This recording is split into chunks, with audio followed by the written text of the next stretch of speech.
اب آج کا نسخہ، کمال کا نسخہ، یہ نسخہ کیا ہے؟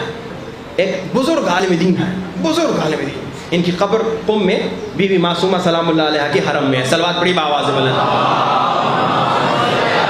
محمد آیت اللہ سید عبد الکریم کشمیری، سید بزرگ عالم تھے، اور ان کو اللہ نے ماشاءاللہ علم غیب کی طاقت دی تھی. ان کے پاس علم غیب کی طاقت آ چکی تھی کیونکہ عارف تھے. عرفاء کے پاس، میں نے اکثر سنایا ہے، عارف کے پاس عجیب و غریب طاقتیں ہوتی ہیں.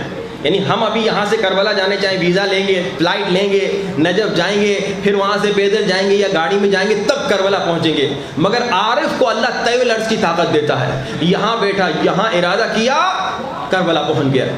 اگر انشاءاللہ وقت رہا ایک دن میں آیت اللہ بہلول کا واقعہ سناؤں گا، جنہوں نے خود تو طی الارض کے ذریعے سے زیارت کی کربلا کی، ایک مومن کو بھی زیارت کے لیے لے گئے. کمال کا واقعہ ہے انشاءاللہ، اگر یاد رہا ضرور آپ کو. تو عرفاء کو اللہ یہ طاقت کیوں دیتا ہے یہ بھی سنتے جائیے. ایک عارف کو اللہ طاقت اتنی بڑی کیوں دیتا ہے؟ کیونکہ عارف کی زندگی کا مقصد نہ طی الارض ہوتا ہے، نہ علم غیب ہوتا ہے. عارف کی زندگی کا مقصد بس خدا ہوتا ہے. کہ کہتے ہیں عارف از خدا جز خدا چیزی نمی خواہد. عارف خدا سے خدا کے علاوہ کچھ نہیں چاہتا، کچھ نہیں مانگتا. اب جب خدا سے خدا مانگتا ہے تو ساتھ میں یہ سائڈ بینیفٹس اسے ملتے ہیں. کبھی طی الارض ملتا ہے، کبھی علم غیب ملتا ہے. آیت اللہ سید عبد الکریم کشمیری کا نسخہ تو اہل بیت کا ہے مگر انہوں نے بتایا ہے. آیت اللہ کے پاس کچھ پاکستانی طالب علم کے، ان کا ایک واقعہ بھی سنا دوں. نجف میں جب صدام آیا تھا، انہوں نے پوچھا آیت اللہ کہ ہم واپس چلیں جائیں پاکستان یا یہیں ٹھہریں؟ حوزے کے طالب علم تھے. آیت اللہ نے کہا تم لوگ جاؤ گے نہ جاؤ، صدام تمہیں نکال دے گا. اور آج بھی قم میں علماء بتاتے ہیں جب بھی ہمیں مشکل ہوتی ہے، مالی مشکل ہوتی ہے، علمی مشکل ہوتی ہے، کوئی درس سمجھ میں نہیں آتا، ہم آیت اللہ سید عبد الکریم کشمیری کی قبر پہ جاتے ہیں، 100 مرتبہ سورہ توحید پڑھتے ہیں یا 100 مرتبہ سورہ انا انزلنا پڑھتے ہیں، ہماری مشکل ختم ہو جاتی ہے. یعنی اس سید کو اللہ نے اتنی طاقتیں دی ہیں آج بھی مرنے کے بعد. اچھا اب ان کا نسخہ، جب بھی کوئی ان کے پاس آتا تھا کہتا تھا آقا صاحب غریب ہوں، پیسے نہیں ہیں، آقا صاحب گھر نہیں ہے، آقا صاحب شادی نہیں ہو رہی بچی کی، کوئی نسخہ بتائیے.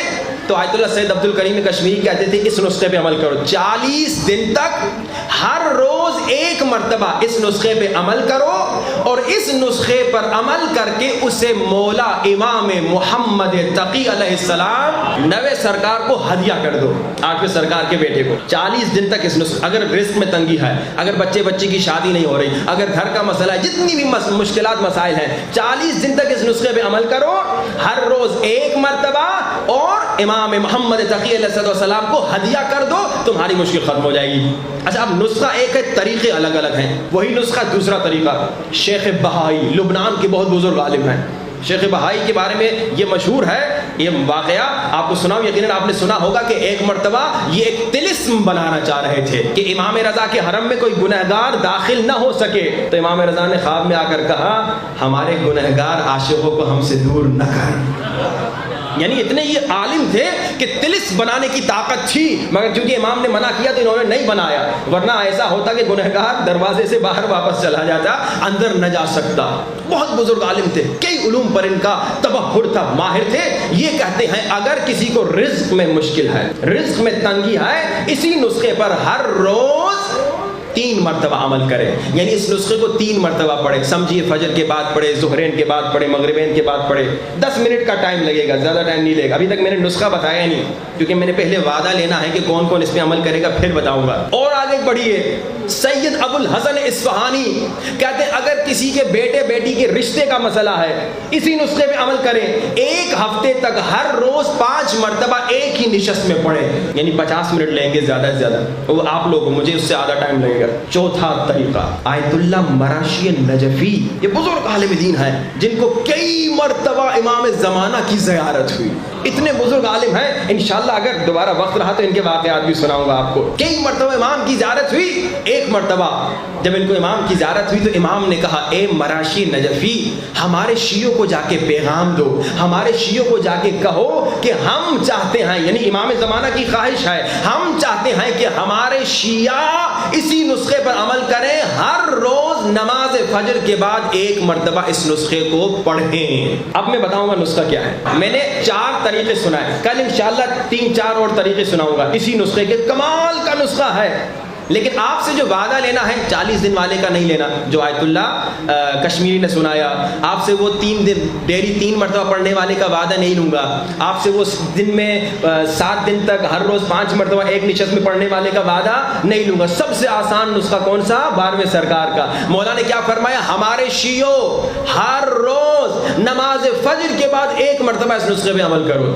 اچھا، نسخہ بتانے سے پہلے وعدہ لے لوں، جتنے مومنین بیٹھے ہیں آج سے 40 دن تک، آج پہلی محرم ہے یعنی 10 سفر تک، کوئی سخت ٹاسک نہیں، البتہ 2 سال پہلے سے تھوڑا مشکل ہے۔ پہلے ہم آپ کو بولتے تھے 500 مرتبہ صلوات پڑھو، وہ آپ تصویر لے کے گھومتے پھرتے پڑھ سکتے تھے، اس میں آپ کو کم سے کم 10 منٹ ایک جگہ بیٹھنا پڑے گا۔ 40 دن تک جو مومنین وعدہ کرتے ہیں کہ انشاءاللہ 40 دن تک ہر روز نماز فجر کے بعد اس نسخے پہ عمل کریں گے اور امام زمانہ کو ہدیہ کریں گے، وہ بلند ترین صلوات پڑھیں۔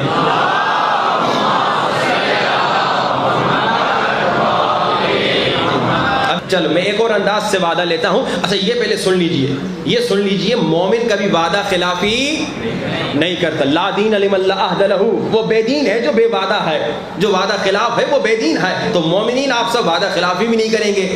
اب وہ مومنین جو وعدہ دیتے ہیں کہ انشاءاللہ آئندہ 40 دن تک ہر روز نماز فجر کے بعد اس نسخے پر عمل کریں گے اور امام کو ہدیہ کریں گے، 10 منٹ کا ٹائم لگے گا، زیادہ نہیں لگے گا، اس نسخے پہ عمل کریں گے اور امام کو ہدیہ دیں گے انشاءاللہ، وہ ہاتھ اٹھا کے وعدہ دیں تاکہ مجھے پکا اندازہ ہو جائے کہ کتنے % مومنین۔ یہ تقریباً 60-70% مومنین وعدہ دے چکے ہیں۔ صلوات پڑھیے بآواز بلند، محمد وعجل۔ اچھا ایک تو مومن وعدہ دے کے وعدہ نہیں توڑتا، کل میں پوچھوں گا، ہاتھ اٹھواؤں گا کون پڑھ کے آیا، تو مومن جھوٹ بھی نہیں بولے گا، تو جس نے نہیں پڑھی ہوگی وہ وہیں پہ پتہ چل جائے گا۔ انشاءاللہ 40 دن تک اس پہ عمل کرنا ہے۔ اب یہ نسخہ کیا ہے؟ نسخہ ہے قرآن کا دل۔ ہاں بھائی، سورہ یاسین، میں نے ٹرائی کیا 5 منٹ لگتے ہیں پڑھنے میں، آپ کو شاید 10 منٹ لگیں گے۔ اب میں بہت فاسٹ آپ کو بتا دوں، آیت اللہ عبد الکریم کشمیری نے کیا کہا؟ جو بھی مشکل ہے 40 دن تک ہر روز 1 مرتبہ سورہ یاسین پڑھو اور امام محمد تقی علیہ السلام کو ہدیہ کرو۔ شیخ بہائی نے کیا کہا؟ اگر رزق میں تنگی ہے ہر روز 3 مرتبہ سورہ یاسین پڑھو، پڑھتے رہو جب تک کہ تمہاری رزق کی تنگی ختم ہو جائے۔ آیت اللہ ابو الحسن اصفہانی نے کیا کہا؟ اگر بچے کی شادی نہیں ہوتی، 1 ہفتے کا عمل ہے، ہر روز 5 مرتبہ ایک ہی نشست میں سورہ یاسین پڑھو اور امام زمانہ کا نسخہ کہ اے میرے شیعو نماز فجر کے بعد 1 مرتبہ سورہ یاسین کی تلاوت کرو۔